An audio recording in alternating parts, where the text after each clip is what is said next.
Listen, man, y'all on the Value Podcast, the number one relationship podcast in the entire world, where valuable people attract people of value.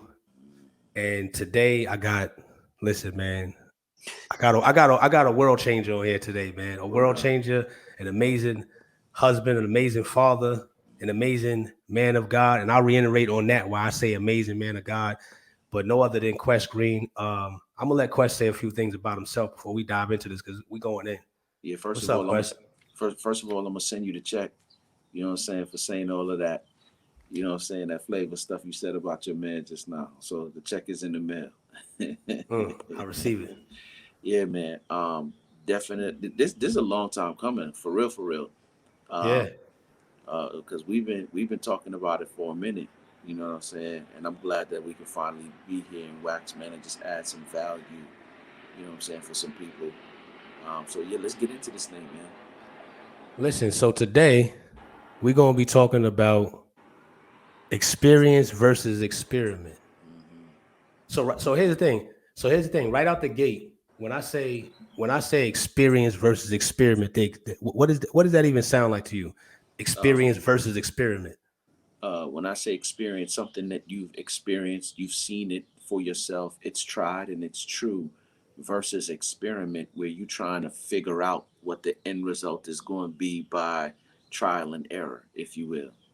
You know what I'm saying? So immediately when you say experiences versus experiment, that's the first thing that comes to mind. Experience, when I speak from a place of experience, I'm telling you what I've experienced, what I know to be true. You know what I'm saying? What I know is real. Versus experiment, you don't know the outcome until you experiment with it. Now, here's the funny thing about experiment: the outcome can be good or the outcome can be bad. But even if the outcome is good, in order for it to be tested, tried, and true, it has to be experimented a couple of times, right? For it to be validated as true, or something that's, okay, that one time it felt good, it was a fluke, and every time after that. But when we dealing with life, or if we talking in the context of life, I don't want to experiment with a lot. There's not a lot of stuff that I want to experiment with. I don't have that time to go through trial and error, what's good, find out what's good or what's bad. You know what I'm saying? I don't have that kind of time to waste, right? When I was in school, we took a class called statistics. Before I got my degree, we took this course called statistics. Oh And yeah, in I know about that statistics, statistics. oh come on, bro.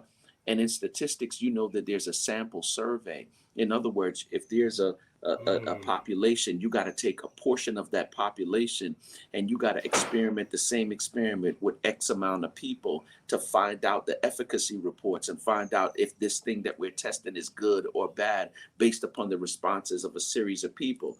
But when we're dealing with life, you can't afford to experiment. Within statistics, you got, if we got a population of 1,000 people, you can take 10%, 20%, which would be 200 people, 30%, 300 people of that 1,000. You feel me? And then, but it's only one of me.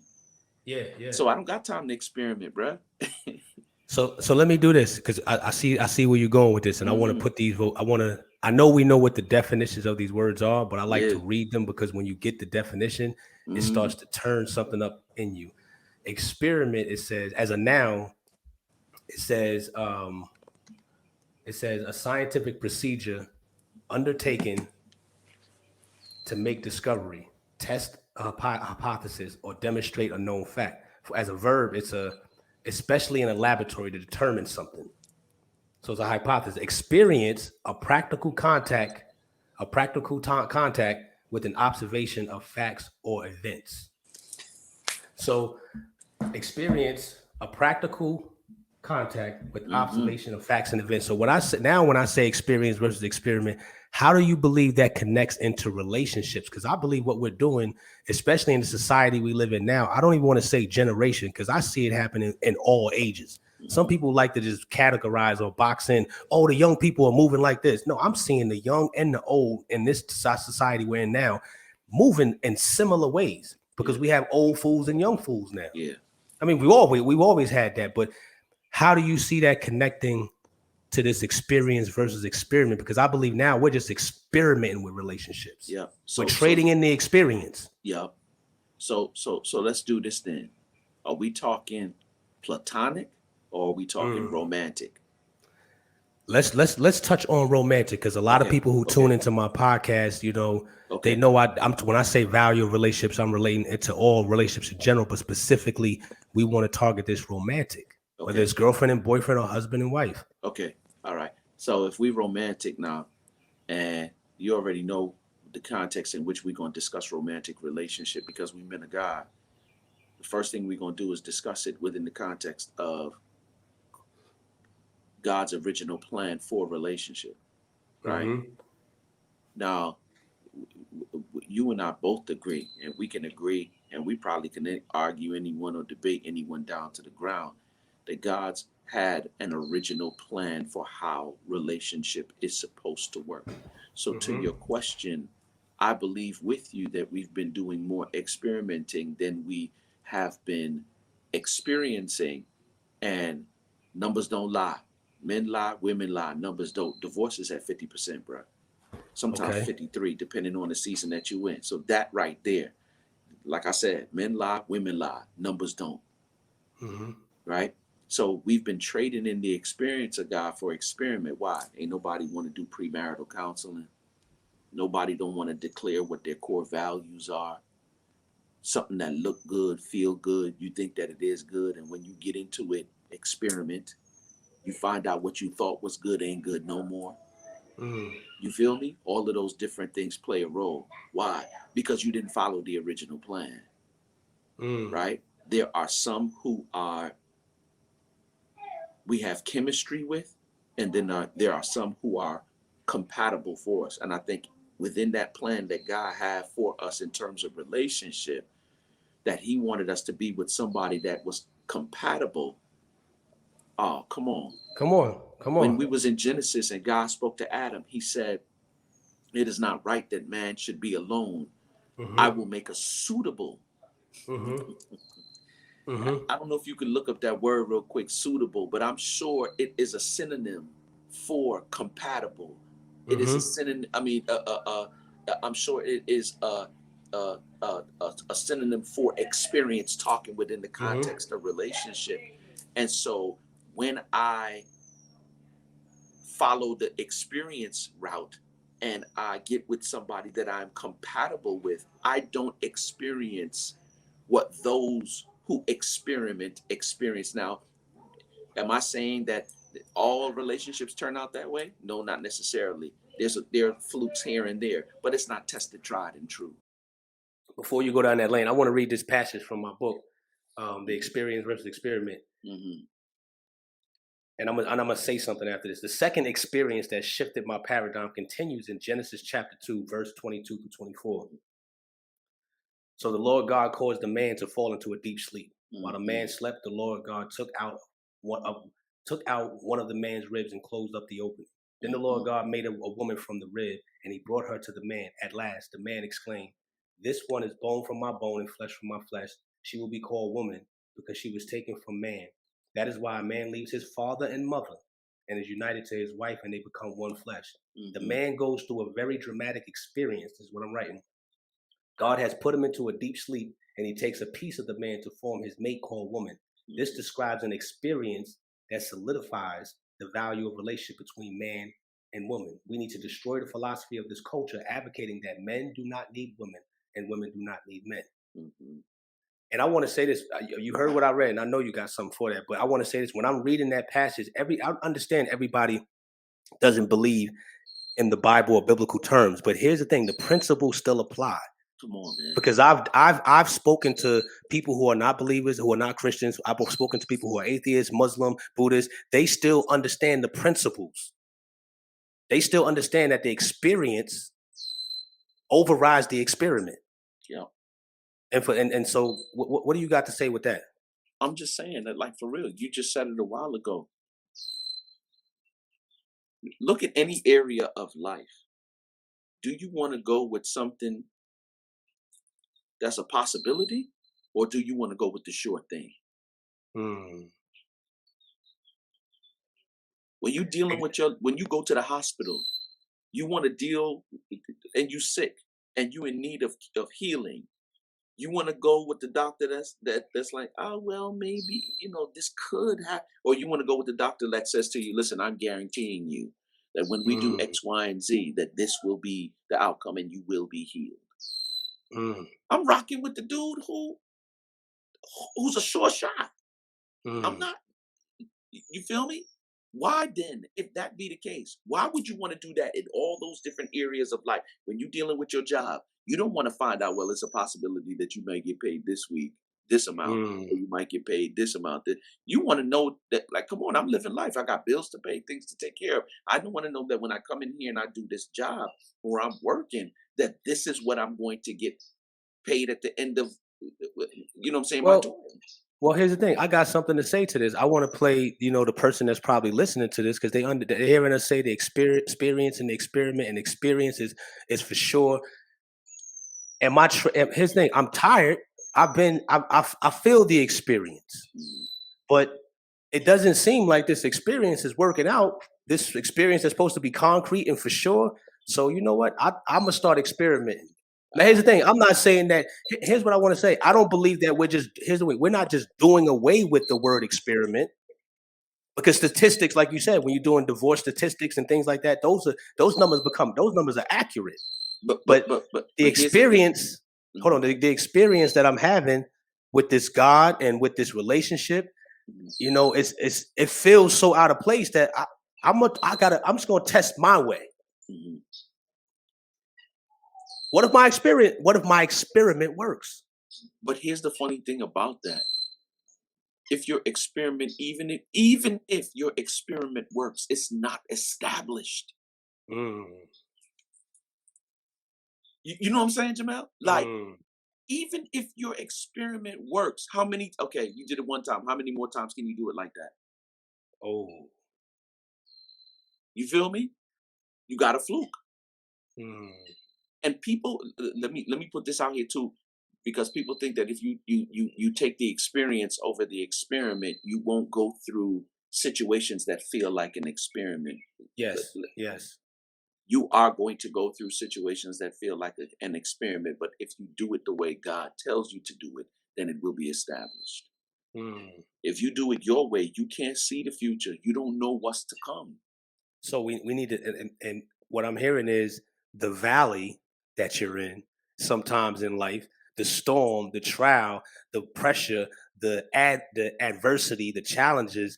We may think this experience is not this is not No, working. exactly. This can't be part of the experience. How is this part of the experience? But through the Because knowledge, what we've been taught is the experience. Oh, and I got to do this. And I'm not saying the entire body of Christ or people or everybody saying, but what we're doing is we're teaching people that the experience of God is always on the mountain. mhm, It's always blissful and blessed, and nah. everything's not stressed, and everything's going good. How will we grow? All right, Jamel. So lately, your boy's been on the gym journey, right? Hmm. And so, um, being on the gym journey, right? Um, I promise you, when I first went in, Jamel, I ain't been in nobody gym in years, Yeah. since like early college years, maybe. You feel me? And like when I went in, my working weight on a bench was 150, 160. My working weight. Then if I really wanted to press, like maybe about 180, you know what I'm saying? And I only could do about 2, 3 reps of 180. Mm. So I would go through this gym, and every time I go to the gym, I cuss my trainer, man. Not literally, but I'm just saying, like, my man used to put me through it.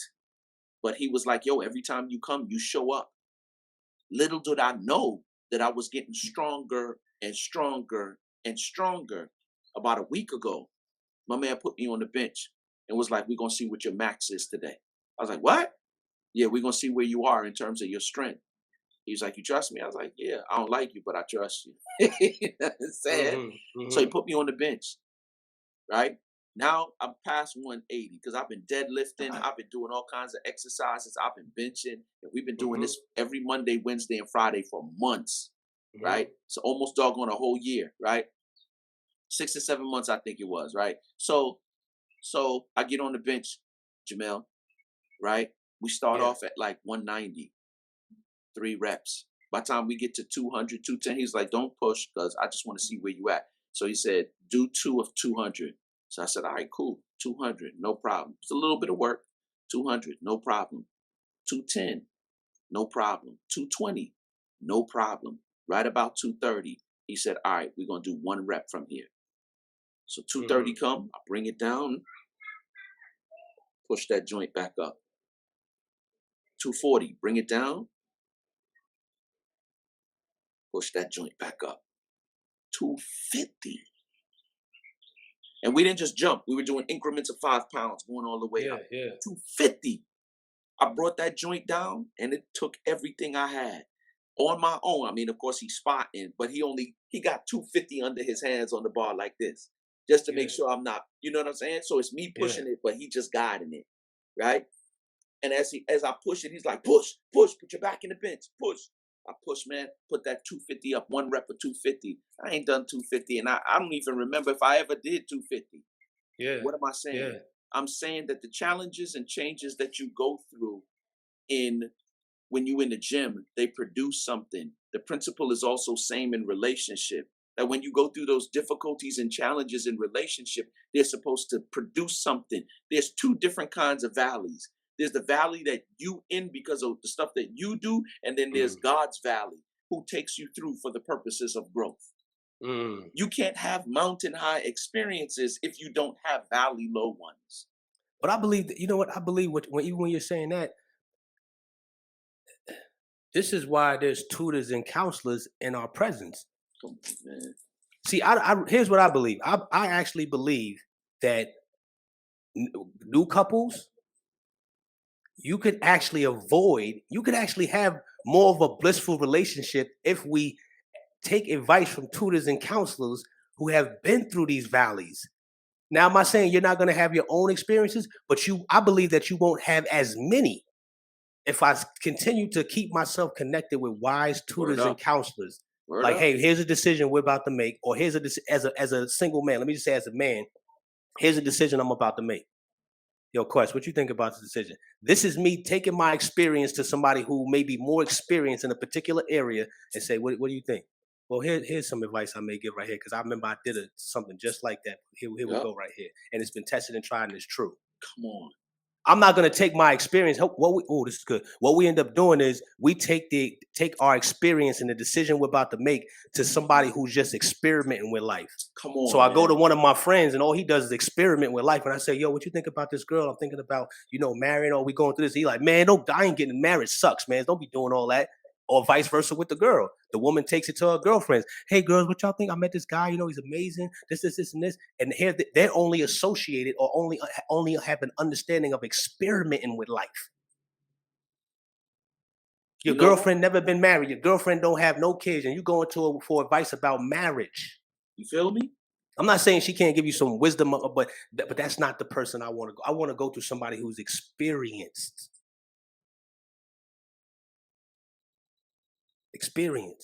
And we're trading in this experience for the experiment of man. Yeah, nah. And I ain't with that. This is what our society is doing right now. You can see it in all areas. We are out here. Our world is going through what it's going through because we're out here experimenting. Bro, let me say this too. And this is the funny thing because you said it earlier on that sometimes people will go through the actual experience and it don't feel like it's supposed to feel or what they think the experience is supposed to be. And so they start saying, you know what? Let me go ahead and experiment on my own. Please don't do that. What I realize about God, and let me say this, is that every time God shows us the promise, sometimes he has to throw a contradiction in there right after he gives you the promise.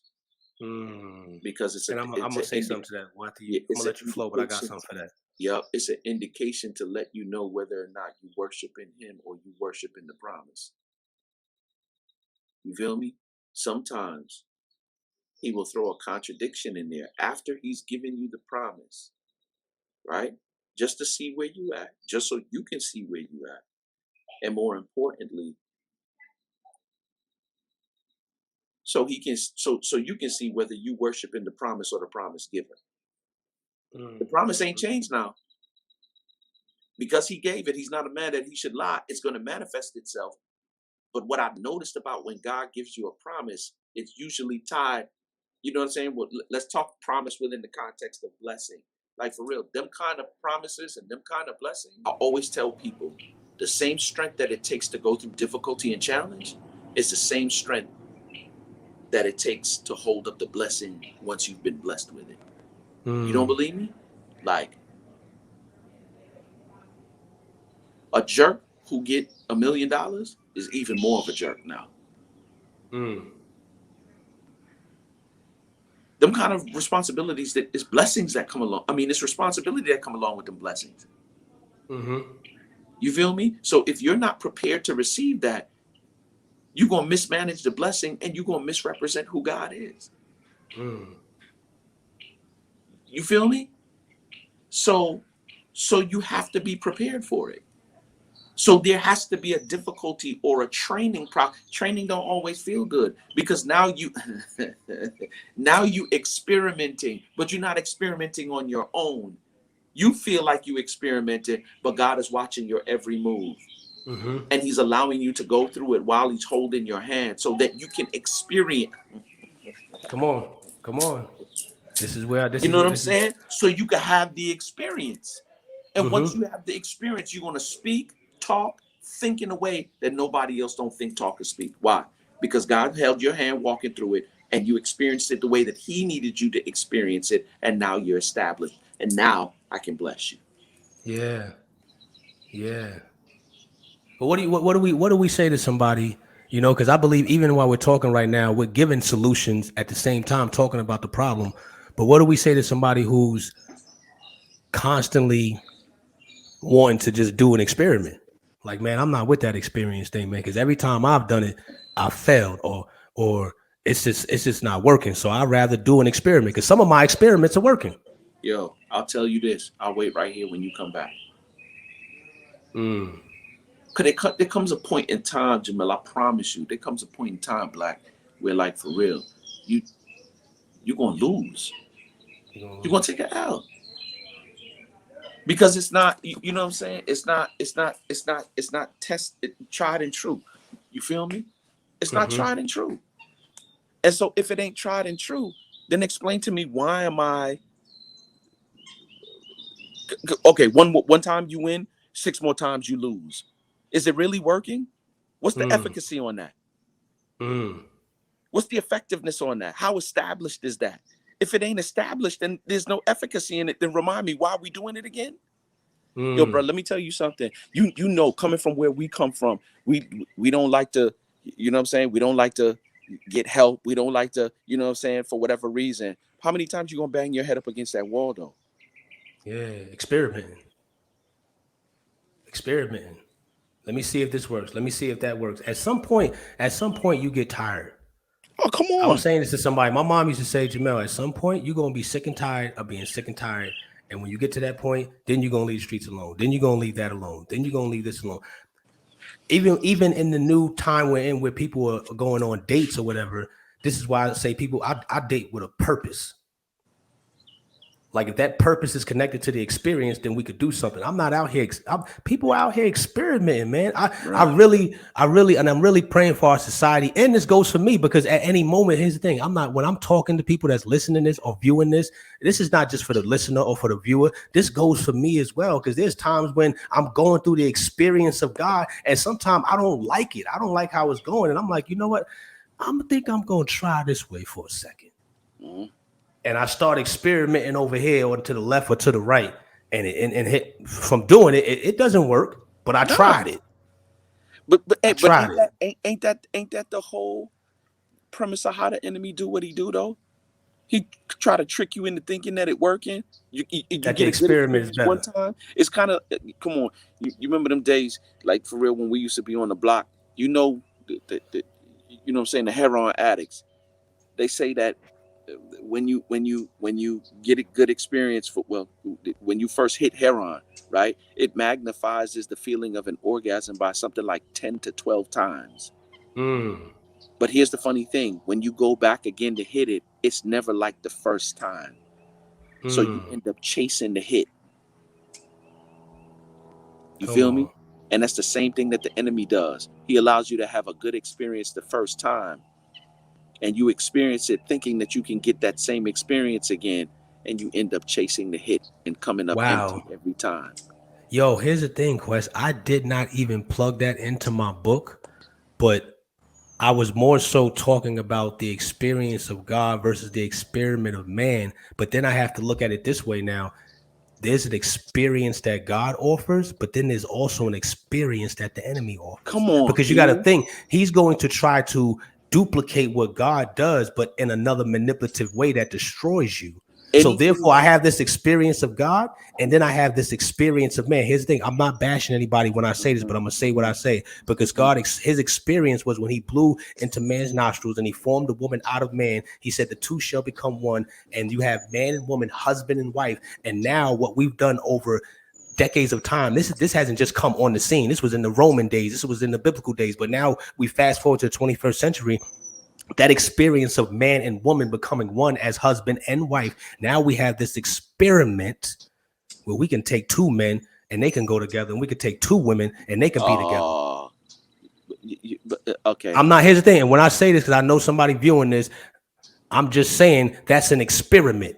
I Yeah. love you just as much as I love everyone, but we are dealing when we're talking in that context with an experiment. So let me say this to you, because you said it in the beginning, that every experience that God gives you, the enemy has an experience as well. Here's the difference in between the two when you talk about experience and experiment. God's experience is the experience. The devil's experience is the experiment. Ooh. God's experience is tried and true. The devil's experience is counterfeit. His thing, his experience, the enemy's experience is a probability. It may work. Uh, When you go to your friends that are just experimenting with life, even if we remove just for just 2 seconds the biblical terms out of it, if I go to my friends, guys who have just been experimenting with life, it's a probability. Their yeah, experience is in the experience. Say that again. I believe we need to hear that saying God's experience. Say that again. yeah. I'm saying God's experience is the experience. The Mm-hmm. devil's experience is the experiment. Mm. God's experience is tried and true. The devil's experience is a counterfeit. It's a counterfeit. It looks like the experience. It So that's why has that's why sometimes we trade it in. the you know what the words say. It has the appearance of righteousness. It has the appearance of everything good, but it lacks the power. Mm. I don't want nothing that look good but is whack. Okay. Oh, I got something to say. I got something to Okay. say. No, go ahead. Go ahead. Listen, before oh my God, man, we in that vein. Yo, look, real Go quick, ahead. Go real ahead. quick. When you read the story of Jacob and him getting deceived by Laban, which I'm Oh not my surprised God. by because his mom was a deceiver as well. So it wouldn't be no that her brother, you know what I'm saying? It's not no Yeah. surprise that Laban, his mother's brother's deceiving as well. When he served him for 7 years for Rachel and deceived him that night by putting Leah in his tent. You know what I'm saying? Like, Mm-hmm. he went into Leah and known Leah, right? And so his father was like, we can't give you the younger one without, you know what I'm saying, the older one getting given away first. So he was like, work for me another 7 years. So he worked for him another 7 years. And he got Rachel. So now he got two wives, Rachel and Leah, right? Here's the funny thing, and I love it, because God opened up the womb of Leah because he saw that she was hated, but closed up the womb of Rachel. Now, the word of God declares that Rachel was fine. I'm paraphrasing, but the word declares that she was lovely to look upon. Yeah. That's Yeah. what the word says, right? And it says that Leah had a lazy eye.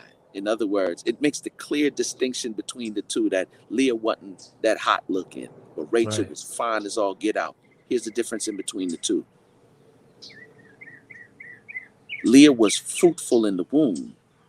Rachel was barren on the inside. In other words, Rachel was fine as all get out, but she was barren on the inside. Leah didn't look so good on the outside, but she was fruitful as all get out on the inside. Sometimes things may not look the way that you want them to. Sometimes they may not feel the way that you want them to. But if you choose fruitfulness, you'll always get the experience and not Let the me, experiment. let me say something, man. And ooh, what you just described, I have literally, oh, this is good. I have literally experienced. There's a woman in my life. Prior to that, I had met this prophet in a car. She said, God will raise up a mighty woman of God for you, Jamel, right? She said that. I said, okay, that's dope. Time passes. This was in November. January comes, I meet somebody, right? Dope woman, beautiful. And in the back of my mind, I'm thinking, is this the mighty woman of God? So I start looking at her attributes and her characteristics and the external things that she does. Now, Yeah, while I'm buddy. looking at this, I'm watching it not every day, but periodically. And when we're talking, I'm trying to listen for this mighty woman of God. I'm going somewhere with this.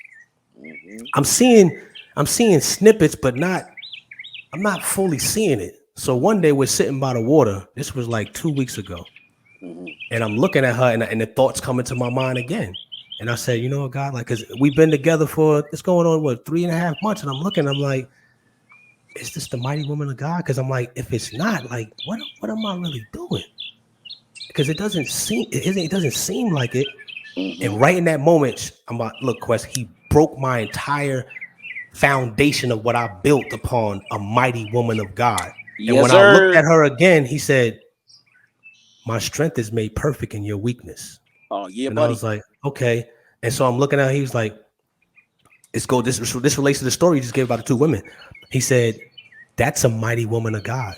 And I was like, hold on a second. He was like, because your definition, Jamel, when I say mighty woman of God, even to people that's listening or viewing this, it's a rhetorical question, but what comes to your mind? What came to my mind throughout this experience was, she's doing a devotions at daily. She's praying in tongues. She could pray hard. She's constantly in service. All the attributes and the external things that describe a mighty woman of God. And God said, that's not it, Jamel. Yeah, buddy. What makes her a mighty woman of God is when my strength is made perfect. And what makes you a mighty man of God is when my strength is made perfect in your weakness. And when Come my on. strength is revealed, then that's a mighty woman of God. That's a mighty man of God. He said to Gideon, oh, mighty man of valor. Gideon said, me, not me. I'm not the one. He said, no, you are the one. You the mighty man. And so, and when I had that paradigm shift, I looked at her and I said, yo, you're a mighty woman of God. And she said, what? I said, you are. And then I described it to her. I said, because even though you're weak in some areas, you're weak, but you're willing. And I said, even though you're weak in those areas, God told me his strength will be made perfect in that weakness. Because you have some people, here's again, get back to the description you gave of the two women. I'd rather have a woman that's weak and willing than a woman that's proclaiming and standing strong and praying Oh, and doing watch all your the mouth, Bible bro. studies in the world. Because internally, she's the mighty woman of God that will sit there and say, like my girl did that one day. Hey, take your shoes off. I said, for what? Take your shoes and your socks off. I'm rubbing your feet. You had a long day. I said, what? I said, man, I'm being transparent. I said, man, my feet, man, got it jacked up, baby. I don't care. Take them off and put them up here on my lap. I said, that's a mighty woman of God. And what we have a description of is the woman that has, or the man that's doing all the external things, but doesn't have an internal fortitude to serve, or here's what I like to say, cater to his soul. When you find a woman that will minister to you, and I'm talking about operate with a certain level of humility, what I call my HMV lens, right? Humility, vulnerability, and maturity. Mm.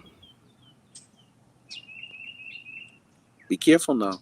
Say that Some again. women, some women fine as all get out on the inside, but they, how your boy say it? Some women don't got no control over their life. Inside they ugly. Word to Bugsy. End of red alert. You know what I'm saying? Remember Guru. You feel me? He's inside they ugly. In essence, what he's saying is they don't have no humility, they don't have no vulnerability, and they don't have no maturity. And I'm not saying that we as men should operate absent of that. I'm saying that we should operate in that same vein as well. But when you got a woman that'll do that, bro, be careful, because you about to be on the verge of an experience and not an experiment. That's what I was saying too. When you gave the description of Rachel and what was it, Leah? Yep, Leah. That right there was a perfect depiction of what I was going through right there with this woman. I'm like, I'm looking at this external portion, and God was like, no, no, no, no, that's not how I work. When people are weak and my strength is revealed, then you have the might. Because if a person's continuing to go in their own strength, and if you're going in your own strength, that means you're experimenting. And that's what when you just said the enemy has an experience, God has an experience. At that point, when I was having this, when I was going through this mindset, it was like the enemy was trying to have me look at her like, that's not the experience of God. That's not what it is. It was a part of me that was just a tad bit of me that had me kind of like questioning. I'm like, okay. But God kept intervening. He kept saying, no, Jamel. No, Jamel. And I was going back and forth. But that day when I sat by the water, he broke it. He crushed it and said, no, that's mighty. This is how you look at it. And I was like, whoa, okay. I think we fail to realize, man, and the word is very clear, that when you do it God's way, like I said before, it may not look good. Let me just say what the text say. For we know that all things work together for the good of those who love God and are called according to his purpose. I'm going to say it one more time. When God gives you a promise, when God gives you the experience, and it don't feel like an experience should look, if God is the author and finisher of that experience, just know, like the word says, I think it's Romans 8, verse 28, if I'm not mistaken. That's what I see in my head now. For we know that all things work together for the good of those. For we know that all things, not a fraction, not a portion, not a derivative, not a piece of, not a part of, for we know that all things work together for good to them that love God and are called according to his purpose. I want the experience, bro. Listen, Quest, and we're bringing it to a close. We are going through. I said in my book, your wounds were intended to heal somebody else's. Come on, bro. It's not about you. The experience, when we study the patriarchs that are inside of the biblical stories and everything like that, they encountered experiences so that we don't have to experiment. When I don't listen to things that my mom said or things that she tried to give me advice on, I started to experiment. Jamel, you don't need to use drugs, Jamel. I hear you, Ma. She's trying to tell me about experience, legitimate things that have been solidified. But I'm like, nah, let me just go experiment a little bit. Yeah, nah. I want to experiment. I want to test it out myself. I want to say to whoever's listening to this, and I want you to say something after this. Whoever's listening to this or viewing this, whether young or older, you don't have to go out there experimenting with things that other people have experienced. Take heed, seek that counsel, seek that wisdom. Just because it's right doesn't mean it's wise. Can I interject this piece right here? Go ahead. Sometimes the enemy will clothe himself in experiment. And once he get a hold of you, he ain't trying to let go. No, let me say something to that. Because I've experimented. I've experimented with all types of drugs. I've experimented with the streets. I experimented with lying. I experimented with whatever you want to call it. And it took, this is good right here, man. It took somebody, a man with the experience of God, to come rescue me out of that experiment. Right. And I had to be vulnerable and humble enough to say, I've been experimenting with this. This is what I've been doing. And for men, that could be hard. I had to humble myself and say, I haven't been doing this right. And then this man with this experience, and his thing, don't run away from mentors and counselors. If they are well seasoned and have experience, they have a way of handling you. People who Bro, just let me have tell you. experiment, they might not know how to handle your news when you bring it. When you say you've been doing this and the third, and it's bad and it's ugly and it's dirty and it stinks, they don't have a way of handling you with the grace. This is where grace come in, with the grace of God that can touch your life and say, you know what? Don't worry about that. I've had enough experiences in life and experiences with God that experiment that you bring into me, all the experiments you've been encountering, all the late nights and the drugs and the sexual, whatever it may be, I have a way of touching you and holding you and doing and dealing with you to restore you and put you back on the experience track. What you speaking to, Jay, is really accountability. You know what I'm saying? And Mm-hmm. what is accountability? Somebody that you know, that loves you, that respects you, that is not impressed by you. Mm. And I think that's important to know. Somebody that loves you, and I would dare to say a man of God that loves you, or a woman of God that loves you, that respects you, but is not impressed by you, who Mm. you give permission to check you Yeah. when you ain't talking right, when you doing things contradictory to who you've been called to be, when you're not doing what you said you was going to do. You know what I'm saying? That's accountability. And Yeah. we all need that. If you Yeah. don't have none of that in your life, yeah, you might be in the realm of experiment. Yes, I'm gonna close with this because here's the thing: when you said the word accountable, Yeah. experience experience comes with accountability Mm-hmm. and responsibility. Mm-hmm. When you're just experimenting with life, you don't need no responsibility. Mm-hmm. There's no accountability. It doesn't come with responsibility. If I'm just experimenting, I'm just testing things out. I'm not being really held responsible for my actions. Mm-hmm. But if I'm going through an experience, then I have to have a responsibility. And most of the time, I believe that's why we negate or we push away. I don't want that experience. I don't want to listen to that tutor, that counselor, that mentor, Word that up. coach. I don't feel like hearing them right now. I know if I go to them, they're gonna try to hold me accountable. They're gonna try to have me have some responsibilities. So I'm rather just keep on staying over here and experimenting. And I encourage you, like I said earlier, come on, y'all, come Yup. experience this. Yup. Quest, Man. we're never done, man. We just pause. Man, I love when we get together, man, because I know the convo gonna be sweet, man. Word Yes, up. sir. Listen, man. Quest, tell the people where they can find you. I know I got your IG on the video right here, but for those that are listening through the audio, Yeah. where can they find you? What's the website? What you doing? What you got going on out there? What's up, Um, man? I think, yeah, more than anything else, people, what do you want them to know? I'm a professional marriage and life coach. As you can see right here below me here, that's my IG Quest_Green on IG.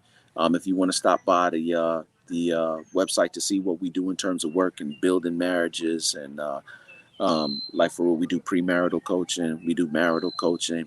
And the ideas, man, is just like for real, the experience really and truly. Why? Because we want to grow in love. The three pillars of the greenhouse, man, is love, lifestyle, and legacy.